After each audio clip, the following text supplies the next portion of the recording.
BX1 +, l'invité de Fabrice Grosfilet. Notre invité ce midi est Elke van den Brand, ministre bruxelloise de la mobilité. Elke van den Brand du parti Groen, les écologistes flamands. Bonjour Elke van den Brand, merci d'être avec nous en direct, à distance. Première question. On entend bien les craintes des médecins que le déconfinement se traduise par un rebond, un effet regain de la transmission du virus. Et une de leurs angoisses, ça pourrait être la situation dans les transports en commun. Est-ce que, à la STIB, pour ce qui concerne la région bruxelloise, on va prendre des mesures particulières pour essayer de continuer à contenir la propagation dans ces lieux importants que sont les transports en commun ? Oui, évident. Et c'est un gros enjeu. On a déjà fourni tous les travailleurs qui sont en contact avec le public avec une masque. C'est très important parce qu'il manquait du matériel au début. Il y a plein d'équipes de nettoyage qui seront encore renforcées pour nettoyer tous les véhicules de la STIB. Et on a aussi décidé au niveau fédéral que le port du masque sera obligatoire à partir du 4 mai dans le transport en commun. Ce qui est très important parce que pour l'instant, il y a une distance sociale qui doit être gardée aussi dans le transport en commun. Ça veut dire que 3 sur 4 sièges ne sont pas utilisés pour l'instant, et avec le port du masque obligatoire, on peut préparer le surplus de gens qui vont commencer à se déplacer au moment qu'on va vers un déconfinement. Donc ça, c'est une information pratique importante que tout le monde doit bien entendre. À partir du 4 mai, c'est-à-dire à partir de lundi prochain, on ne rentre plus dans un bus, dans un tram, dans le métro si on n'a pas le masque. Il y aura des contrôles, on va installer des dispositifs de filtrage à l'entrée des stations de métro, éventuellement aux arrêts de tram. Oui, c'est comme maintenant aussi, il y a un contrôle sur les distances sociales aussi pour l'instant. C'est fait via le service de sécurité de la STIB, mais aussi via la police. Ça va être continué, évidemment. Mais on compte aussi sur la solidarité et le respect des gens pour l'un et l'autre, parce qu'on sait, en portant un masque, on diminue vraiment le risque de contagier quelqu'un d'autre. Alors, porter le masque, c'est important pour soi-même, mais aussi pour éviter quand on est malade, même si on ne sait pas qu'on ne va pas contagier un autre. Et donc, un chauffeur de bus ou un conducteur de tram, ils peuvent refuser un passager s'il n'a pas le masque.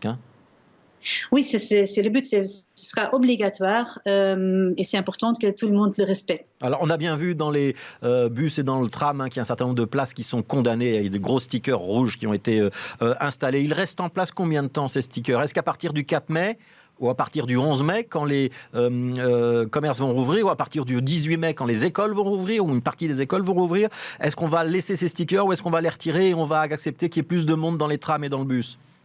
Honnêtement, on attend les instructions claires du niveau fédéral. C'est très important. Ce sont des décisions qui sont prises pour tout le transport en commun, pas que pour la STIB, mais aussi pour la TEC, les NCB et de l'Aisne, que ce sont des décisions qui sont basées sur des avis des experts. Alors, on attend sur ça un avis très clair des experts. Pour l'instant, ils ont déjà dit que le port du masque soit obligatoire, parce que probablement, on peut comme ça augmenter le nombre de gens par bus ou par véhicule, mais on attend encore les instructions claires pour savoir combien de chaises qu'il faut garder, s'il faut garder les stickers ou faire autre chose. Le 4 mai, c'est quand même dans moins d'une semaine, Elke van den Brand. Ça veut dire qu'on ne sait toujours pas à la STIB si on fait rouler des appareils de transport en commun, donc tram, bus, métro, à plein, ou si on garde des jauges réduites pour respecter la distanciation sociale. On peut attendre quel délai pour savoir ?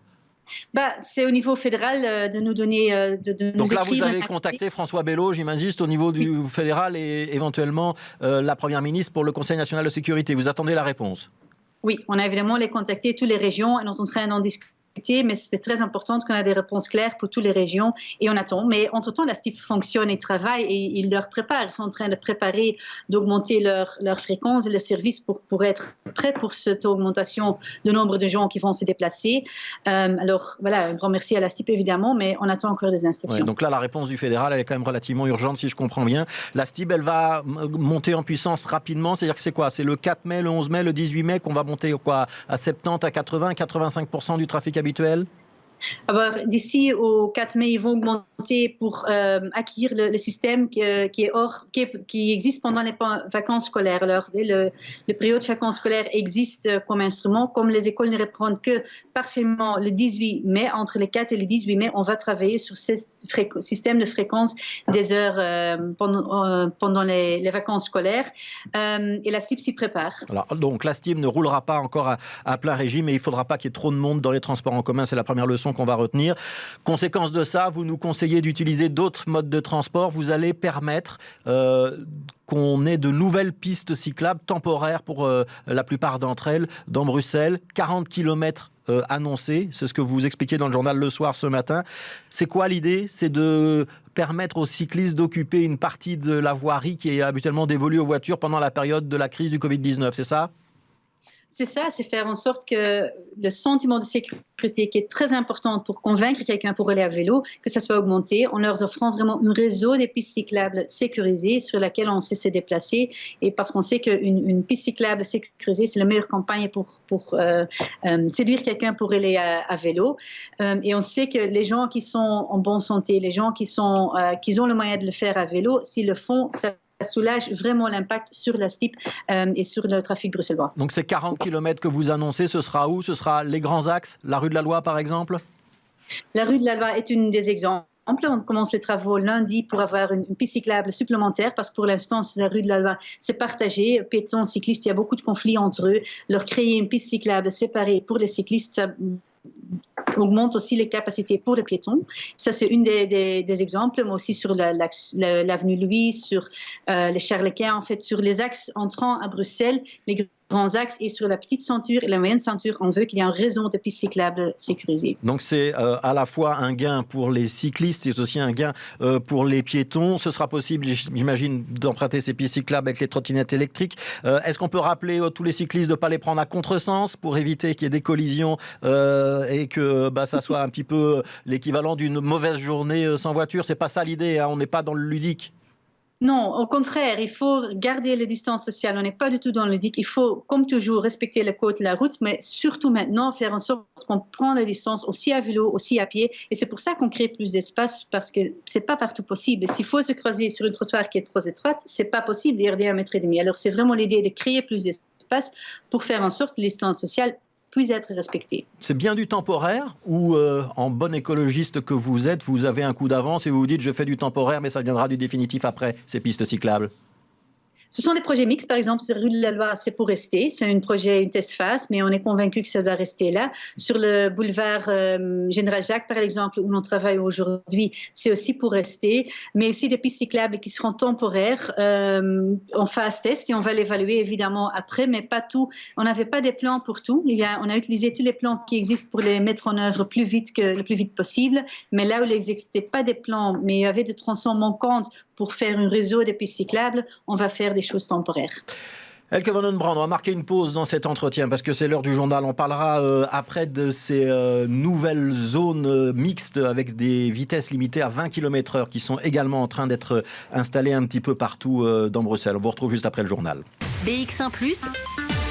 L'invité de Fabrice Grosfilet. Mais tout de suite, comme promis, on retrouve Elke van den Brand, ministre bruxelloise de la mobilité. On évoquait ces fameuses zones 20 km/h, c'est quelque chose de nouveau qui est également mis en place dans le cadre du Covid-19, notamment dans toutes les zones où on a pu s'apercevoir qu'il y avait un petit peu de la cohue et trop de monde sur les trottoirs. Donc on permet aux voiries de devenir des zones mixtes. Ça veut dire quoi? Ça veut dire que sur la voirie, on peut avoir des piétons, des cyclistes, des voitures, c'est ça l'idée?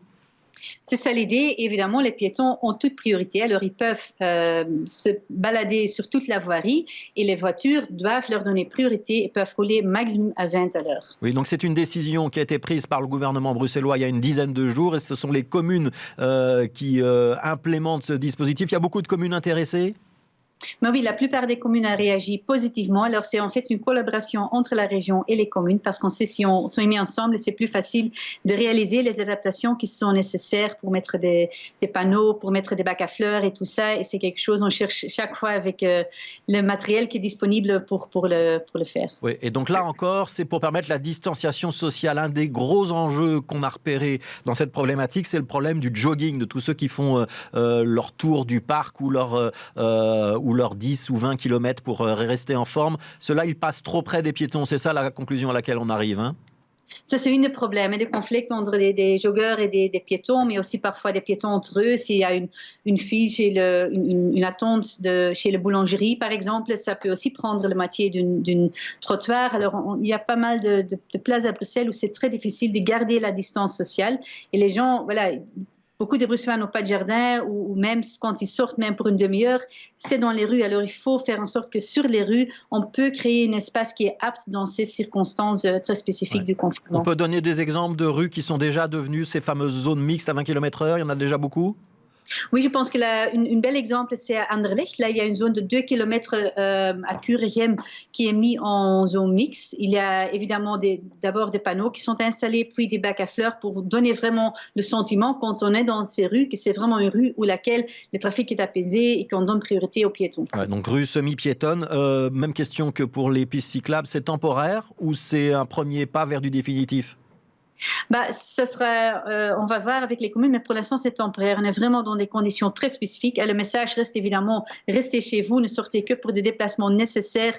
Mais quand vous le faites, faites-le dans des conditions en respectant les distances sociales. Mais c'est tellement spécifique qu'il faut créer des espaces publics adaptés à cette situation ici. Ouais. On va poser une dernière question, Elke van den Brand. On a commencé cet entretien en évoquant le risque de saturation dans les transports en commun et l'impossibilité dans ce cas-là à maintenir la distanciation sociale.